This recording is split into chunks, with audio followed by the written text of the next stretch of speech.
Hello po ulit. So in this video, i-walk through ko yung infotainment system. So yung head unit niya.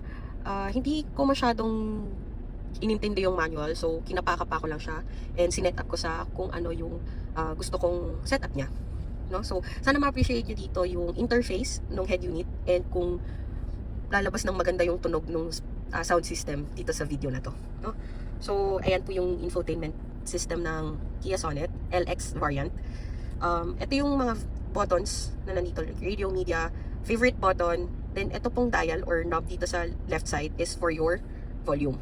Okay, hindi siya nakita. Pero ito din yung power button mo. So every time na alis na ako, papatayin ko na yung yung kotse, dito ko siya pinapatay. So nakaugilian ko na kasing magpatay ng infotainment. So long press mo lang siya and mamamatay na siya. Nakaugalian ko na siyang gawin since luma nga yung gamit kong sasakyan dati. Pag naiwan ko na open yung radio niya, may chance na nadi-discharge siya. So, di ko alam kung ganun din dito sa Kia, pero mukhang hindi naman kasi bago na ito. So, nakaugalian ko lang talaga. Same goes with the air condition unit. So, pinapatay ko muna yung AC bago ko pinapatay yung aircon. Kasi minsan, pag sobrang init, yun yung nagiging reason kung ba't nasisira yung aircon eh. Lagi akong nasisiraan ng aircon dati doon sa luma kong sasakyan. Kasi pag sobrang init, tapos biglang pag-open ng car, biglang pasok yung lamig ng aircon, nasisira siya. So nakaugilian ko na lang din siyang patayin before talagang umalis ng car. Anyway, going back sa infotainment, ito yung power button niya. Then ito yung mga buttons na visible, physical buttons na visible sa infotainment system. Like yung radio. Pag pinindot mo tong radio, mapupunta ka sa FM. Yan. Yung media is mapupunta ka sa media. Nakakonect na kasi via Bluetooth yung phone ko. So, pag pindot ko ng media, lumabas yung parang sounds, yung playlist ko. Pero if walang device na nakakonect, walang lalabas dyan. So, nakalagay parang no connection, parang ganun. And your favorite button. Nasi-set up to kung anong gusto mong lalabas kapag pinindot mo yung favorite button. And then again, etong knob na to is for your volume and power button pag nilang press. Pagka isang press lang, ma-turn off niyo yung radio. For example, naka-FM ka. Tapos pinress mo tong isang beses. Radio or media off siya. Pero not necessarily na naka-off yung head unit. So, press and hold para ma-off mo yung head unit.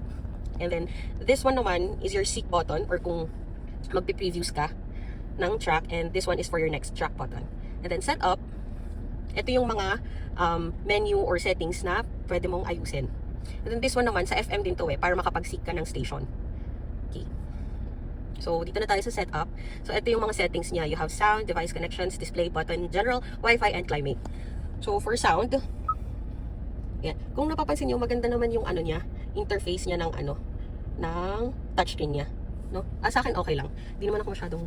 Hindi, ayoko nang may lag, pero so far, hindi naman siya ganun ka-lag.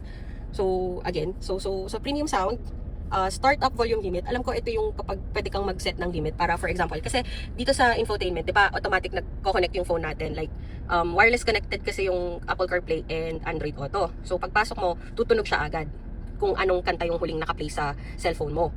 So kung malakas masyado yung sound, ganun din siya kalakas dito sa loob ng auto mo. So pwede kang mag-set ng limit para hindi ka maturete pagpasok mo sa auto mo, pag-connect ng phone mo. So far, hindi ko naman siya kailangan kaya hindi ko na lang siya sinet up. So, sa position naman, dito, pwede mong i-set up yung bato ng tunog. Like, paano ko ba explain? Kasi, ang original setting nito is dito. Hindi siya center kasi kapag yung tunog niya, kapag dyan nakalagay, sobrang lakas dito sa harap. Like, kapag meron akong sakay sa likod, tapos nag-uusap kami, hindi ko na sila marinig pagka, kahit mahina yung volume ko, medyo nalalakasan pa din ako, hindi ko marinig yung mga nasa likod. Kaya, sinet up ko siya ng medyo nasa likod para clear din sa likod yung sound kahit mahina yung volume. So, pwede mo yan siyang i-set up kung saan mo gusto malakas yung bato ng sound. So, for me, gusto ko medyo sa gitna. Feeling ko yan yung gitna eh. So, sakto lang yung sound sa mga nasa likod and then hindi din siya masyadong malakas dito sa harap.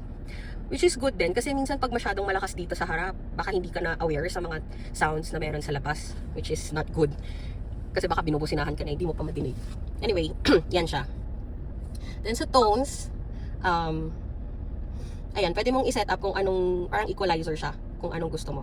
Medyo mabass kasi yung gusto ko, kaya ang taas niya. So, sinet up ko na siya ng ganyan. And I think yan yung settings na swak for me. Guidance volume, ito yung beep, yung tunog niya, diba? Di ko alam kung mapapansin yung lumakas siya and humihina na siya hanggang sa wala na siyang sound. Yan. Yan. Then this one naman, ringtone ng phone mo pag may tumawag sa'yo kung gaano kalakas. So, yan. Ganyan yung maririnig mong sound. And itong alerts, yan. Usually naririnig ko tong tone na to sa AI assistant kapag ka magpa-prompt siya. So, yun. Yan.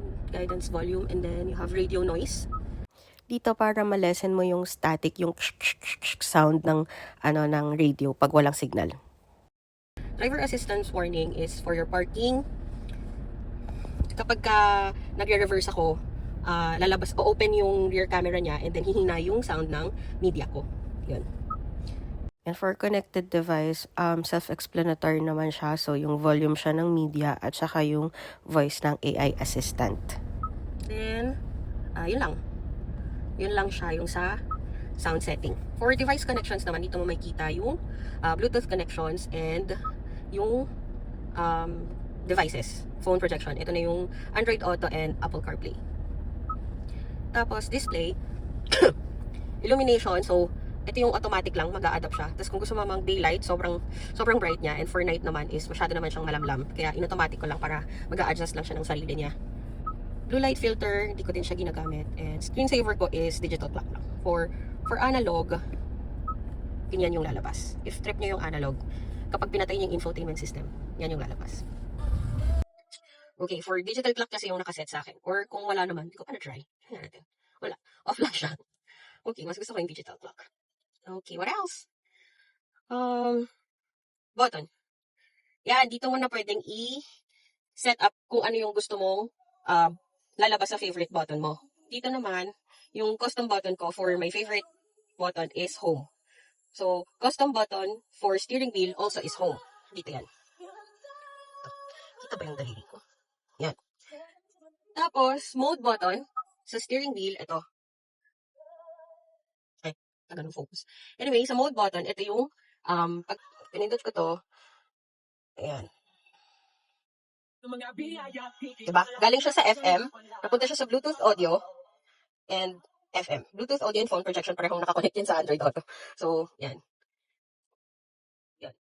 Pwede mong iset up dito. Yan. And, yung buttons ko sa steering wheel is change preset station. Ito yun. Ito. Yan. Okay. So, okay na tayo sa buttons din. For general, yan, nandito yung information ng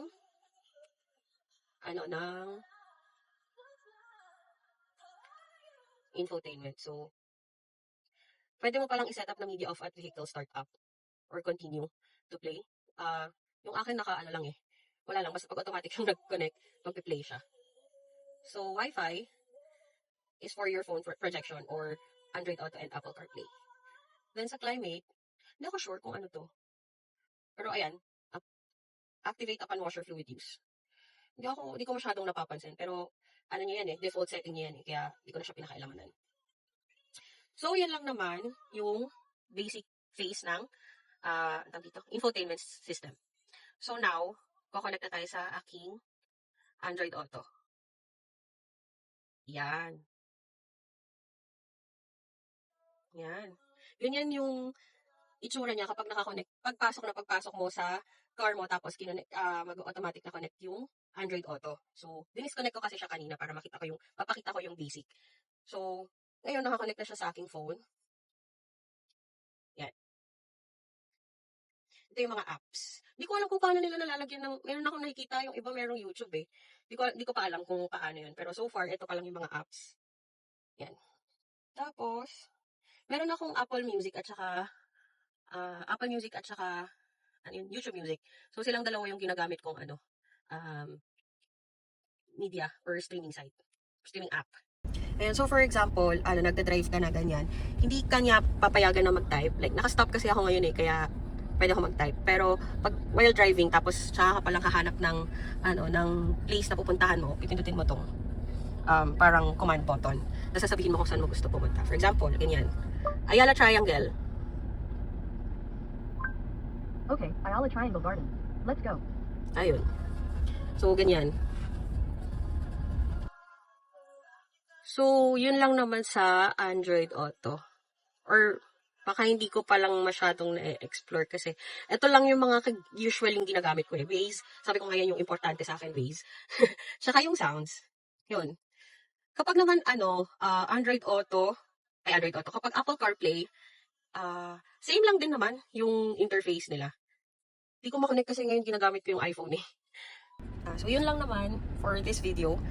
Sana tulong ako magbigay ng idea regarding sa head unit na itong Kia Sonet. Kasi, again, as I've said, malaking factor tong head unit kung bakit napili ko tong Kia Sonet. Kasi, mahal kasi yung ganito. Tsaka sa ibang brand ng cars, yung mga manual variants nila, hindi nila sinasamahan ng modern features ng like Android Auto and Apple CarPlay. Eh, mahal yon yung mga head unit na may ganun. Mahal siyang ipa-upgrade for after sales. Tsaka hindi siya agad-agad, for me, hindi siya agad-agad dapat i-upgrade. Kasi kapag pina-upgrade mo yung head unit, medyo feeling ko ma-void yung warranty. Kasi electronic siya eh. So, yun. Sana naintindihan niyo ako. Thank you. And again, yan, papatayin na natin siya. So, pag aalis na ako, ganito yung ginagawa ko. Una, pinapatay ko yung AC. Yan. Bago ko pinapatay yung vent. Kasi kapag hindi yan patay, pagbukas mo na ito, bukas agad yan. So, yan. Patayin ko muna siya and then papatayin ko din to. Yan. Bago ko pa i-turn off yung engine. So, yun lang. Goodbye!